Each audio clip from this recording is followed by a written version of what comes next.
Welcome to Milestone Institute C2 Novel and Vocab Review for Week 2. So if you're in 3rd grade and it's 2nd semester, you should be watching this video. So who am I? My name is Kimberly.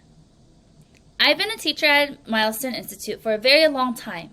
I worked at the Daechi campus, Seocho campus, Bundan campus, and also the Sentum campus, as you may already know. And here's a picture of me when I was in 3rd grade, just like you guys. So why are we here, Miss Kimberly? Why are we watching this video? The goal of our session is to have students understand each word in our vocabulary workbook and be cognizant to know some of the phrases from the novel that may have been a bit difficult for us to understand. So I'll be here dissecting and trying to make you understand all the words in our vocabulary workbook and some of the parts in our book that we may have just skipped. So let's keep going. Today's agenda, what are we going to do? First, we're going to go over the vocabulary workbook. So that means you should have your vocabulary workbook in front of you. Then we're going to go over example sentences that we have made extra for you to understand.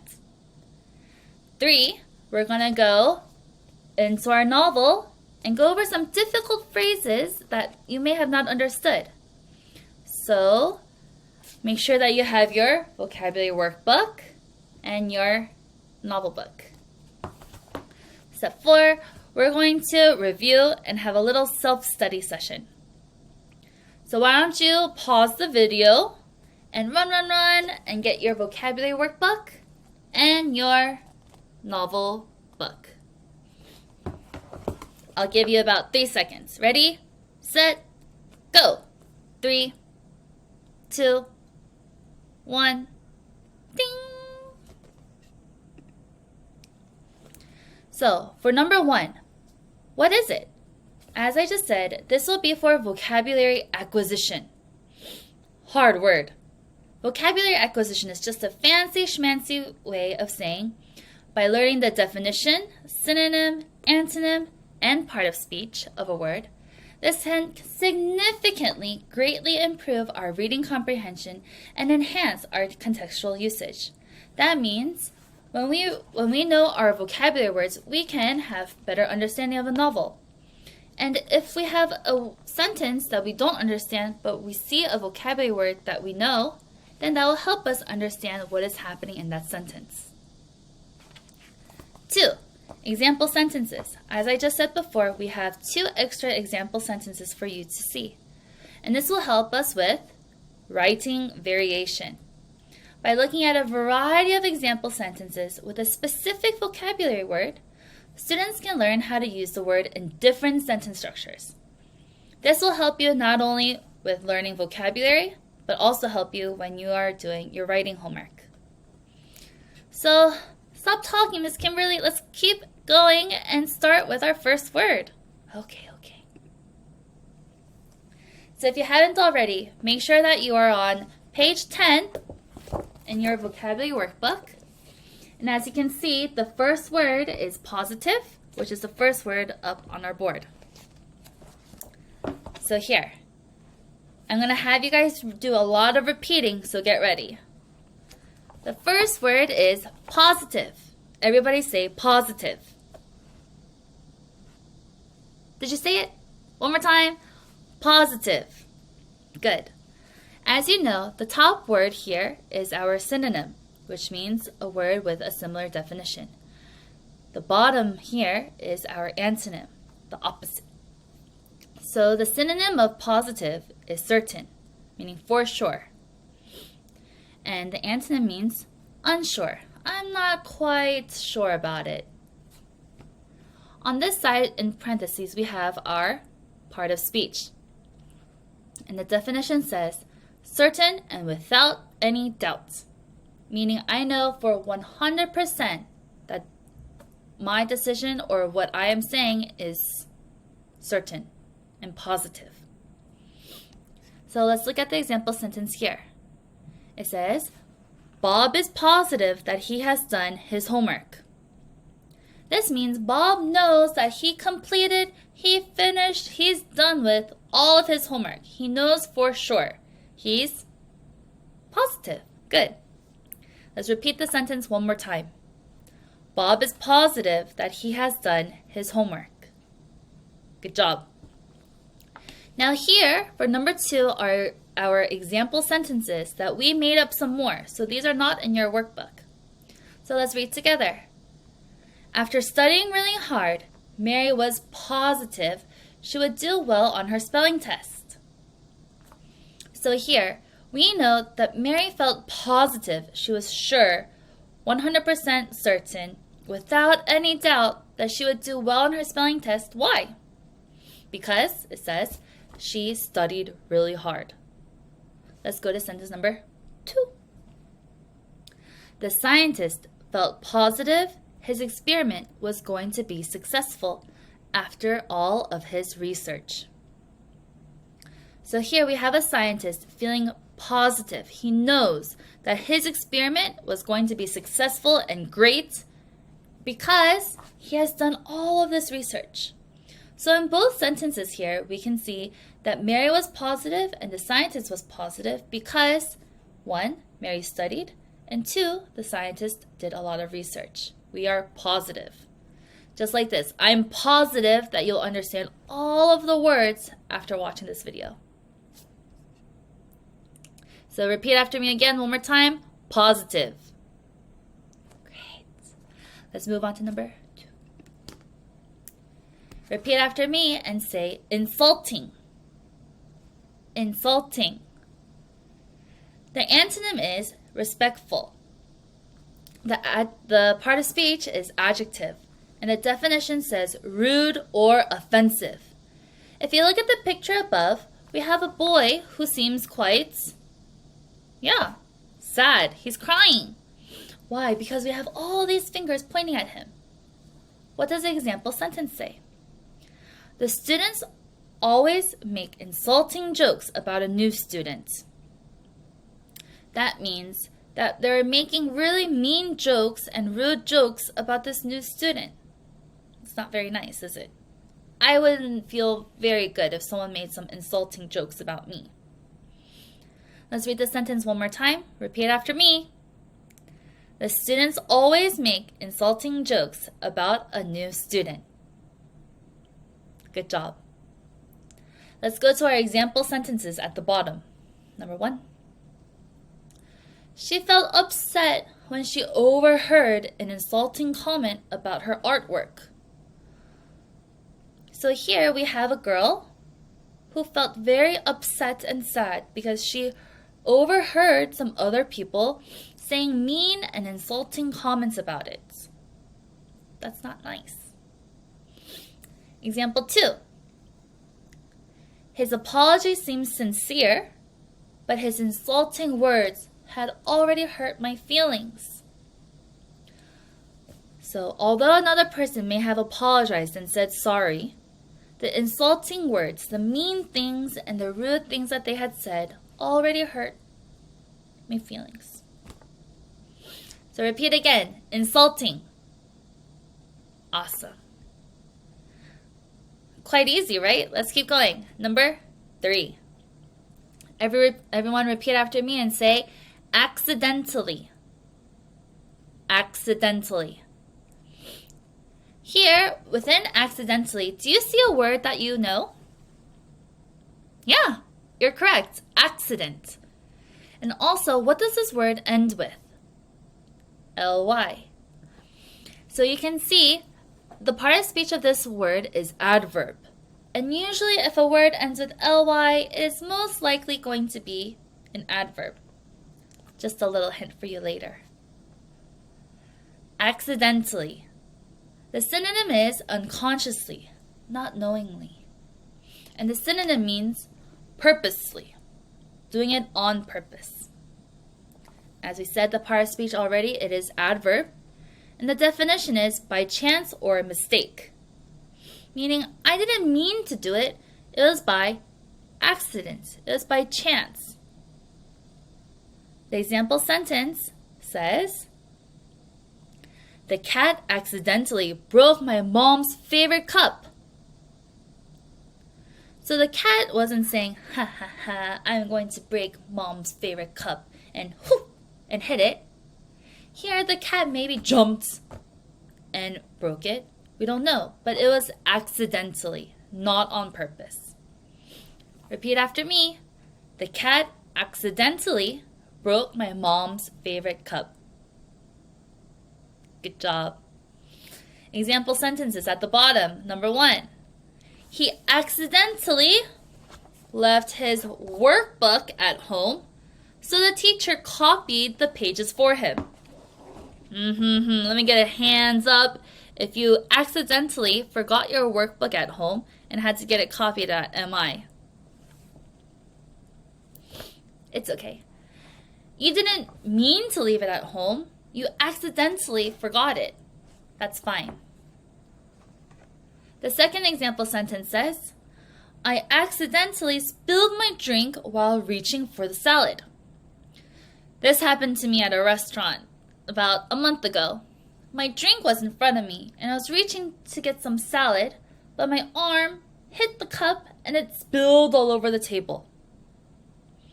I didn't say, I'm going to make a mess at this restaurant and spill my drink on purpose. This is accidentally. My arm had accidentally hit it. Good. Everyone repeat after me. Accidentally. Good job. Number 4. React. Everybody say react. So some of you may see the word act here. I may know that word. Let's see. The synonym is respond, and the antonym is ignore. The part of speech is verb, and the definition says to act, the word that was in the word, to act in a particular way as a direct result of something. So that means, how would I act because something happened? How would you react? The example sentence here says, how did he react when he heard the shocking news? So this is asking, since that person had heard this shocking news, how did they react? How did they act about it? Maybe it was so shocking and surprising and they're like, they had no words. Maybe the news was something really happy, so they're super overjoyed. Or maybe the shocking news was a bit sad, so they became scared. How did they react? How do you act in a particular way after something? So let's repeat the sentence as you know. How did he react when he heard the shocking news? Awesome. Example sentence 1.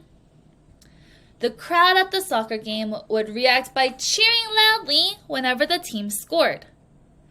So here, again, because the team scored, the audience, the crowd, reacted by cheering.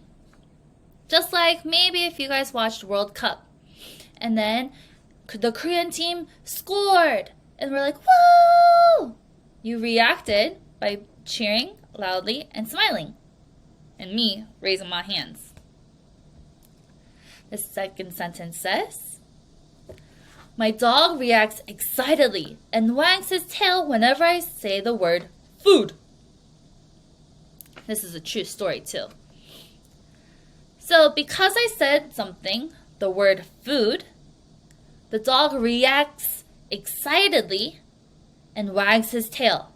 Maybe the dog is spinning in circles or getting all ready and wags his little tail. Because, why? He's reacting to the word food. So repeat after me. React. Good. Great work, you guys. Let's go on to number 5. Repeat after me. Persist. Persist. Good. The synonym is linger. And the antonym is stop. Continue. Verb. The part of speech is verb, so it is an action word. And it means to continue to exist, to keep going. It's still there. It's going on and on and on. Persist. The example sentence says, I had to go see my dentist again because the pain persisted for weeks. So this person here had maybe a toothache, and it kept going on and on. It persisted for many weeks, so they had to go see a dentist. Let's repeat again. I had to go see my dentist again because the pain persisted for weeks. Let's go to example sentence 1. The summer heat persisted well until the end of September. I hope that doesn't happen. Right now it's very, very hot. And imagine this heat persisting, it continuing until the end of September. I wish fall would come. Example 2. She persisted on going to the amusement park for her birthday. Meaning she continued asking to go to the amusement park for her birthday. Please, can I go? Please, I want to go. Please. She persisted. She kept asking to continue. So everyone repeat. Persist. Awesome. Number 6. Stare. 1, 2, 3. Staring contest. That's just like stare. The synonym is gaze, and the antonym means glance. If you know glance, glance means to look at for a short time. So what is the opposite of that? Maybe to look at something for a long time. Our part of speech is verb, and let's read the definition. A long look at something or someone with their eyes wide open. So staring doesn't always have to be eyes wide open, but sometimes, usually, they'll be like, or just like when we're playing the staring game, you would open your eyes. It's for a long time though. The example sentence says, my dad stared at me with an angry face when I came home late. Uh-oh, that may be meaning you're in trouble. To stare, he looked at me for a long time with an angry face. Why? Because I came home late. So repeat again. My dad stared at me with an angry face when I came home late. Let's keep going. Example sentence number 1. If you stare at a computer screen for too long, your eyes might begin to hurt. Because of all of the blue light on our computer, right? If you stare at it, your eyes might hurt. Example sentence 2. The little kitten stared at the moving toy, getting ready to pounce on it. So I know when I play with my kitten, I play with like a little string. And the cat's like, and continues to stare at it because it wants to jump, pounce on it. Number 6, repeat after me, stare. Let's move to number 7. Frown. Yes, you guys may know this word already, but we're still going to review it. Frown. The antonym is smile. And it is a noun. And the definition says, an expression on your face showing that you are annoyed, worried, sad, or thinking hard. There are many reasons why you may frown. Meaning, an upside down, smile. The example sentence says, I could tell by the little girl's frown that she was upset.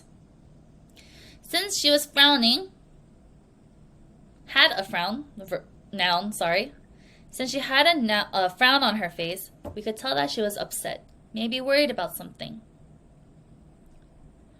So here, yes, frown can also be a verb because it is an action. I am frowning. I am smiling. However, this here, we need to make sure it is a noun. So it's the actual frown on your face. Let's go to example sentence. Let's repeat our first example sentence. I could tell by the little girl's frown that she was upset. Good. Example sentence at the bottom, number 1. When I saw his frown, I knew he didn't like my idea. Usually, if someone were to smile, you would think that they would understand and like your idea. But if they're frowning, maybe they didn't like it, maybe they're still thinking about it. Frown. Second example sentence. My friend's frown turned into a smile when I showed her the surprise I prepared. So maybe this person had a frown on their face but thinking to smile because they got a present or a surprise. So everyone say frown. Good. Number 8. This is how sometimes I feel. There are 2 words here connected to be one. The word is homesick. Homesick. And it is an adjective. It's a feeling. You're unhappy because of being away from home. So it's just saying, oh, I really miss home. I want to go home. Your heart feels sick because you miss home. The example sentence says, I was homesick when I left home to go live by myself. That's like me. I lived in America for a really long time, and I came to Korea. In the beginning, I felt really homesick. I missed my parents a lot. To feel homesick, sad, and missing and longing for them. Let's repeat the sentence. I was homesick when I left home to go live by myself. Good. Number 1, example sentence at the bottom. After living in America with my aunt during summer vacation, I became homesick and missed my parents. So again, this person is feeling homesick and misses home because they were living in America. So they wanted to go back home, wherever it may be. Second sentence, it says, whenever I feel homesick, I like to video call my parents. That's something I do all the time. Whenever I feel homesick and start to miss them, I'll get my phone and say, ding, ding, ding, ding, and then call them. Homesick. Everyone say, homesick. You guys, we're halfway done. So if you want to, you can pause it and go get a drink, go get a snack, and come back. If not, let's keep on going. At the top of page 11, the word is obnoxious. Obnoxious. And the synonym is awful. And the antonym is inoffensive. The part of speech says adjective, and the definition is very unpleasant or rude. Here, we can also say that obnoxious means loud, and it's just very, very unpleasant to listen to. This also can be obnoxious smell, an obnoxious sound. You can use it very creatively. The example sentence says, the obnoxious child does not listen to her mother. So here, we're using the definition rude and very unpleasant. So this child does not listen to her mother and is very obnoxious. Just like this picture. Look at this picture here. They're just going, ooh, that's not nice. It's very obnoxious. Let's read the sentence again. The obnoxious child does not listen to her mother. Great. Let's move down to our example sentence 1. The obnoxious child in the movie theater made it hard to concentrate. What does that mean? Have you ever been to the movie theater where there was really, really loud person? Maybe they're laughing too much, or maybe they're talking. It's just rude and very unpleasant. So they couldn't watch the movie very well. Then we have example sentence 2. I couldn't focus on my homework with the obnoxious noise from the construction outside. Maybe some of you guys have felt like that too. I know when I'm trying to concentrate on some work and I hear some hammering and some loud noise outside, it's very hard to focus. That's some obnoxious noise. Everyone say, obnoxious. Great. Number 10, trot. Everybody say trot. The synonym is dash. And here we don't have an antonym. And the part of speech is verb. And the definition says, to go somewhere in a quick or busy way. If you imagine also, as the picture shows, it's a horse. And the example sentence says, the horses trotted around the barn. Trot. So imagine a horse walking. That is trotting. To go somewhere quick or in a busy way. So let's repeat the sentence. The horses trotted around the barn. Good. Let's look at example sentence 1. It says, the ponies would trot in a line during the pony ride at the fair. So they would trot in a line at the pony ride. Very good. Let's go to example sentence number 2. It says, the little puppy would trot happily beside its owner during their walks. Have you ever seen a dog outside and they just look so happy? They're not walking and they're not running, they're not dashing, but they're trotting. They're very happy.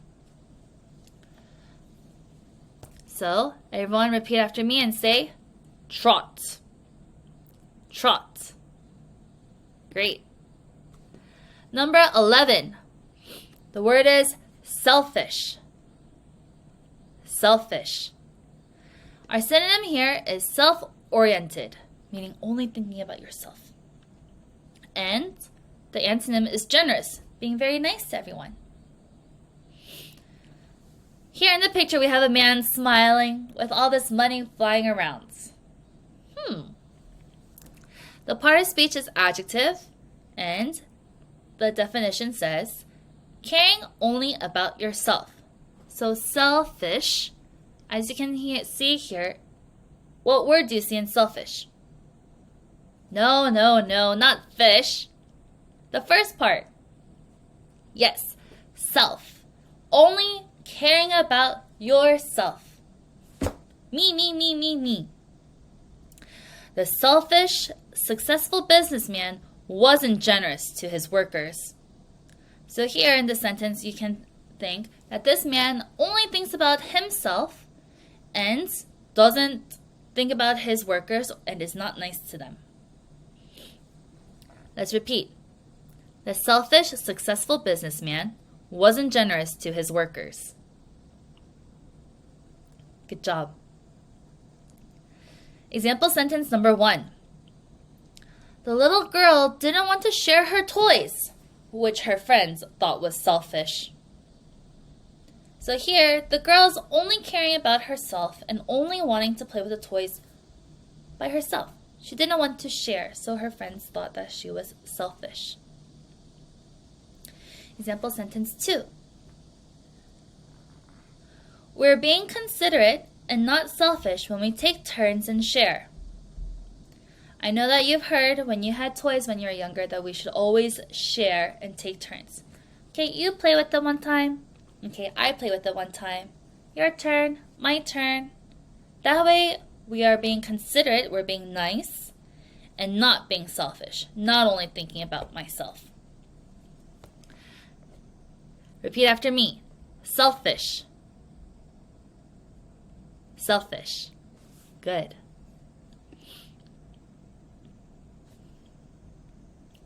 Our next word is silly.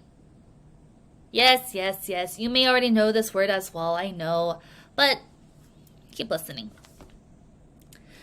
The synonym is goofy. And the antonym means solemn. What does solemn mean?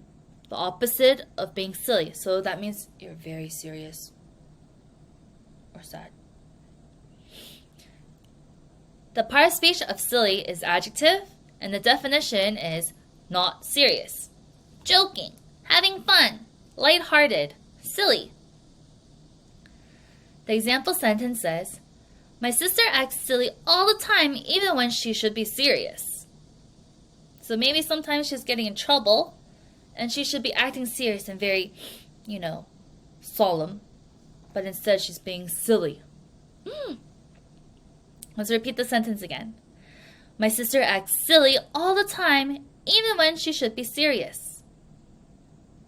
Maybe she's getting in trouble, she's being too silly.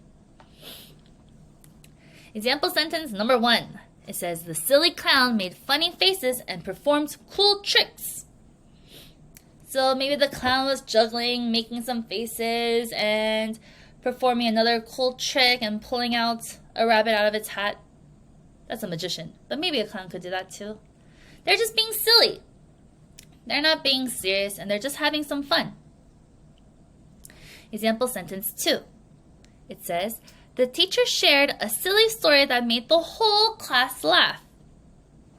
So here, as we know, that silly means not serious, so maybe it was a fun story, a silly story that made the whole class laugh. Would a silly story make you sad? Probably not, because it's not so serious. Everyone repeat and say, silly, silly. Good. Number 13. The word is similar. Similar. The synonym is alike, and the antonym is distinct. Distinct meaning that there's only one, very unique. The part of speech of similar is adjective, and the definition is almost the same. They share a lot of things that are kind of the same. The example sentence says, after losing my favorite shoes, I bought a similar pair because they are so comfortable. So he couldn't buy the same one, but he bought a similar pair, something that's close to, almost the same, because they were so comfortable. Repeat the sentence again. After losing my favorite shoes, I bought a similar pair because they are so comfortable. Let's look at example sentence at the bottom, number 1. The math problems on today's worksheet are similar to the ones we practiced yesterday. Meaning the worksheet that we had today for math, maybe it was addition or subtraction or multiplication. However, that they were similar, they're almost the same to the ones that they did yesterday. So you may see similar problems on this worksheet that you did before. Example sentence 2. It says, the two puzzle pieces looked similar, but didn't fit together perfectly. So I know when we're doing a puzzle piece, they all kind of look the same. They all look similar, but they couldn't quite fit perfectly. Similar. Almost the same, but not quite. Everyone repeat, similar. Good. 14. Randomly. What hint did I give you guys before? What part of speech is this? Yeah, it ends in ly, and the part of speech is adverb. But before we go on to that, let's look at the antonym. The antonym says systematically. Systematically. That's a very long word. But inside there's a word system, meaning in a system. It's very done meticulously. But what is the definition of randomly? In a way that happens, is done, or is chosen by chance rather than according to a plan. So we don't know how it'll happen randomly. The sentence says, the Lego blocks were arranged randomly, meaning we put it all together in spots. It's not that we looked at how to make a house and we put it all in specific spots. But they're arranged randomly. We just put it all together just for fun. So let's move on to example sentence 1.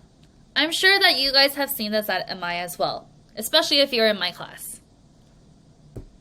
We chose teams by picking names randomly from a hat so that it would be fair. In my class, I like to put students' names and choose them randomly from using a website so that we don't have to say, oh, I want to go first or I want to go last. It is done randomly, in a way that is done by chance. And then example number 2, it says, the teacher called on students randomly to answer questions. So here, I'm not choosing students based on their name on A, B, C, D on alphabetically. I'm just choosing randomly. Maybe the student sitting there on the front, maybe that student in the back. It's just randomly. There's no actual system or an order, but we're just choosing randomly. Everyone say randomly. Randomly. Good. Well, number 15. Shocking.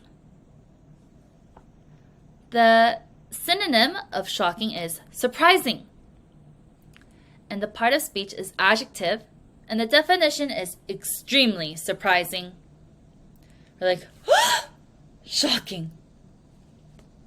Has anything shocked you in the past few days? Has anything been shocking? Let's look at the example sentence up top. After hearing the shocking news, I couldn't stop thinking about it. So it was so shocking, it was so surprising that I kept thinking. Think about what happened. Shocking. Let's repeat the sentence. After hearing the shocking news, I couldn't stop thinking about it. Example sentence 1. The ending of the movie had a surprising and shocking twist. Meaning that the movie, we thought it was going to end in this way, but however, it had a shocking twist and it ended a different way. Shocking. Example sentence 2. It says, the shocking lightning and the sound of the roaring thunder scared my dog. The shocking lightning and the sound of the roaring thunder is so surprising that it scared the dog. Repeat after me and say, shocking. Shocking. Good. You've made it. One more word. Everyone say, countless. Countless. Meaning, let's go to the definition first. It says, very many or too many to be counted. So many. They're countless. Meaning, I cannot count it. And it is an adjective. Back to the synonym. This may be a hard word that you guys may have not heard before, but the word is innumerable. Innumerable. I want to share the definition because maybe the synonym was new, but it also means that there's too many that cannot be counted. Innumerable. And the antonym is limited, meaning just a few. We don't have too many. It's limited. Let's look at the example sentence. It says, my little sister kept countless beads in a box. So imagine a box with many beads. It's countless. Repeat after me. My little sister kept countless beads in a box. Wonderful. Example sentence number 1. In the library, there are countless books waiting to be explored. So this means that in the library that there are many books that are ready to be explored, ready for you to read. There's so many books at a library. Example sentence 2. Looking at the night sky, you can see countless stars twinkling. Can I look at the sky and count how many stars there are? I don't think so. I would count for the whole night, and I would probably lose count. There are countless. There's many. Too many to be counted. Repeat after me and say countless. Countless. Woo! Everyone, good job. We just finished with our vocabulary workbook. So now, hopefully after this review, you'll have a much easier time doing the homework on the next 2 pages. Good luck! Let's move on to the next part of our agenda, which was number 3, difficult phrases from the novel. So go ahead and set aside your vocabulary workbook. We're done for it for now. Let's put it away. And take out our The Kid in the Red Jacket book by Barbara Park. Go ahead and pause the video if you didn't bring it last time. So, why are we going over difficult phrases from the novel? It is for cultural fluency. Also, just to better understand. By becoming familiarized with different slang and colloquialisms, which is a big word for groups of words, students will be able to relate to the novel and also incorporate, meaning use, these phrases to convey and show their ideas more precisely. So here, as you already know, our character Howard has a very descriptive imagination. He likes to say a lot of different things. And sometimes some of his descriptions could be a bit confusing. So that's what we're going to do today and review some of the parts that could have been confusing for you. So, everyone have their book? Let's go. Are you sleepy over there? If you are, pause the video, go get a drink of water, and come back. If not, let's fight through. The first phrase is on page 30. Did everyone open up to page 30? Oh, wait. If not, you can pause. Page 30 to 31. Can you find the sentence? It may be a bit hard, that's why I have it up here on the PowerPoint. Let's move on. I'll read it for us. House? She actually wanted me to play house. Play house? What's play house? I wanted to build a house, Mother, not play it. How do we play house? Some of you may already know, but to play house is to pretend. So we have here younger students who play house. They like to pretend that they're mom, pretend that they're dad, or pretend that they're taking care of a baby. We're just playing house. It's when students and younger children view what their parents and what their family do at home, and they reenact it.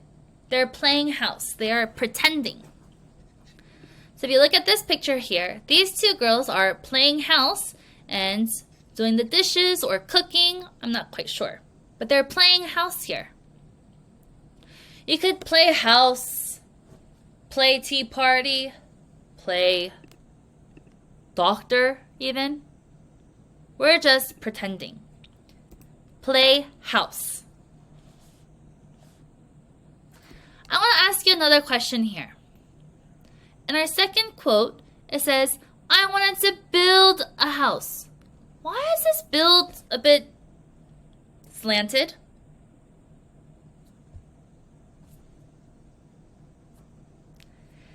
This is called being italicized. It's slanted because the author wanted to emphasize something. Here, the author, Barbara, wanted to emphasize how Howard was saying this sentence. I wanted to build a house, Mother, not play it. So here his mom was saying that, oh, you also wanted to pretend and build a house. Remember, you carried Dad's toolbox everywhere. And Howard was like, Mom doesn't understand. I wanted to build a house, not play house. So here, Howard thinks he's a bit too old to play house and pretend with Molly. let's go to our second quote. Let's move on to page 43. Real time 43. Are you there? Great. Here I can help you. On page 43 at the very bottom, the last paragraph, it says, "At night, it looked like a huge ghost with twisted arms and bony knuckles." But in order to understand this quote a bit more, we need to remember, what was this part in the story about? Here, this is when Harry was talking about how he couldn't sleep at night. He was a bit scared. So when he looked out the window, he saw this big thing. So it says, "At night it," meaning the tree outside the window, "looked like a huge ghost with twisted arms and bony knuckles." Knuckles are part of our body here. Okay? The bones. And if it's bony, that means it's very skinny and it's like, not like my fingers, but bony. So, imagine that there's no fat or skin, it's just bone inside, right? So it's bony, meaning these branches were probably quite skinny. So again, twisted arms and bony knuckles. So this is what the tree branch outside looks like. Kind of like this picture here. As you can see here, the branches are a bit twisted. And if you look a little bit closely, the branches are a bit bony, looking like bony knuckles. Don't you think that this whole picture kind of looks like your hand? Like this? Kind of scary.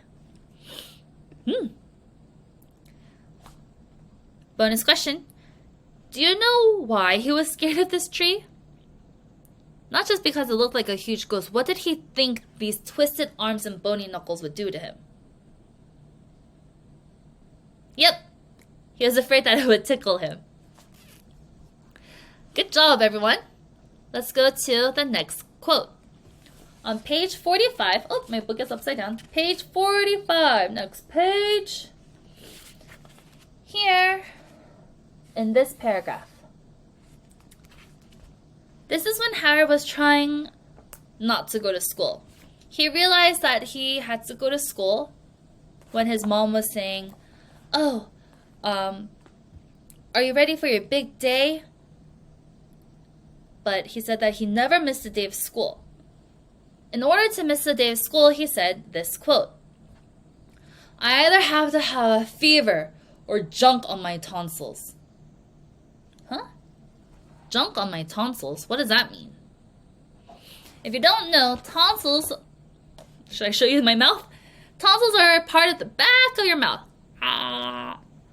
And sometimes you can get junk on them, meaning some bacteria, some food, some other things that could get stuck in there, which would cause you to get tonsil stones, which means you have to go to the doctor and get them removed. Just meaning, he's just trying to make a specific example of when he went to the doctor. So he's saying, "Oh, I always have to go to school unless I have a fever or junk in my tonsils." Something that made him have to go to the doctor. So junk on my tonsils. It's kind of funny. Let's keep going. Oh, here, this picture, she has maybe junk in her tonsils and her mom is trying to check if her tonsils are swollen, if they're bloated or bigger, so she's touching them. Junk on my tonsils. All right. On page 46, on the next page, on to the second indent. This is when Howard's dad was taking him to school and they were driving. The book says, "As we drove to school, my father kept whistling cheerfully like we were the 7 dwarves going off to work." Why can't Howard just say, as we drove to school, my father kept whistling cheerfully and stopped there? Here, what he wanted to do is make a connection to the movie Snow White and the Seven Dwarfs. Have you guys heard of it? I'll show you a quick picture. These are the seven dwarfs. And when they're going to work in the movie, they're always whistling and very joyful and happy. So here, what Howard is trying to say is that his dad is super happy driving him to school. However, how does Howard feel? He's dreading going to school right now. He doesn't want to go. But his dad seems so happy driving him. He just wanted to make a connection and just say that he was whistling cheerfully just like the seven dwarfs. Did you understand? Awesome. On the same page 46, I closed my book. Page 46, towards the bottom. The second paragraph from the bottom is when he was meeting his teacher, Mrs. Walton. So he's at school now, and he's trying to, he's saying hello to his new teacher. And it says that Mrs. Walton had smiled and welcomed him in, and he was saying, I tried to smile back, but my mouth was so dry, my top lip got stuck on my gums. Was Howard chewing gum? Is this the gum that we know? And then you blow a bubble? It's not that gum. But the gum is on top of your teeth. So why don't you look at yourself in the mirror? And your teeth are connected to a pink part in your mouth. That is called your gums. We have gums on the top, and we have gums on the bottom. So here, his mouth was so dry, maybe because he was so nervous, that his top lip, when he was trying to smile, got stuck to the top of his gums. So he would smile like this. That's not quite a beautiful smile. But that's what he was trying to say. His top lip got stuck on his gums.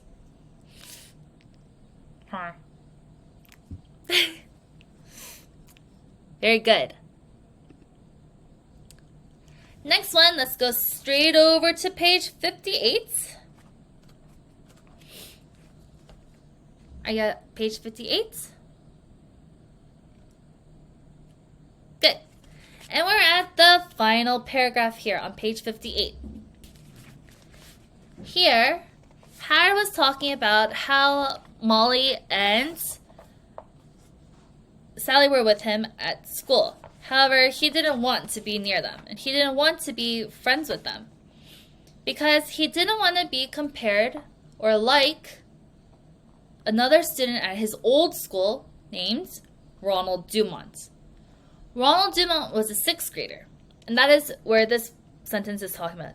He is Ronald Dumont. Ronald Dumont was a 6th grader who always played with 1st graders in the playground, and this is what he did. He'd whinny and snort and shake his head like a wild stallion.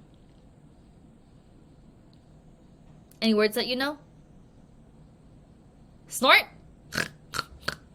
Yes, snort is like the noise that a pig makes. But do you know what a wild stallion is? A wild stallion is a male horse that is in the wild and about more than 4 years old. So it's like an adult horse. And they're in the wild. We're trying to think of like some majestic and wild and fearful animal. So what did Ronald Dumont do? He'd whinny. What's whinny? Probably have to look it up, or maybe you just didn't even care to figure out what this meant. He'd whinny is another way of saying he made a loud neigh. A neigh is what the noise that a horse makes, like snorting. So Ronald Dumont would whinny and snort and shake his head like a wild stallion at the playground at his old school. So he's just trying to show you what he did. This is a lot better of a description than just saying, Ronald Dumont acted like a horse outside. That can mean a lot of things, but here specifically, Howard is remembering a past part when he'd whinny and snort like a wild stallion. Okay? Good. So those are some of the phrases that we chose from the novel that might have been a bit difficult for you to understand.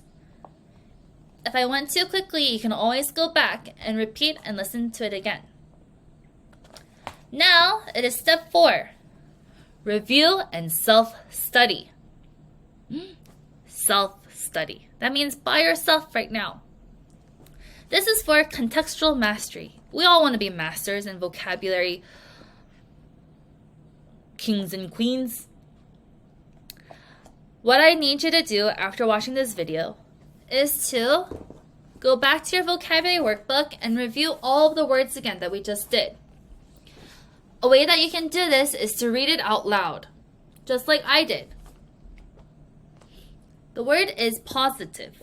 The synonym is blah blah. The antonym is blah blah. And read it all over again out loud. This will help you remember what we reviewed in this video. Along with that, before class, what we would like you to do is to reread the novel where these phrases came from. That will help you understand completely what we just reviewed. So you can review and say, so that's what that meant. Oh, I get it now. That's why Howard said this. So, why don't you go ahead and review your vocabulary workbook, complete the homework, review the phrases that we have, and review the chapters from homework, and also maybe review your homework answers. That will help you get better answers for class time. I hope that this helped, and I really thank you for joining me in this video. Thank you for making it all the way to the end. If you have some phrases that you don't know, why don't you put it in the comments? If not, you don't have to. But it would be great to hear from you to see if what I think that you didn't understand that you also didn't. So maybe we'll see you guys in week 3 review. Bye! Good luck! Woo!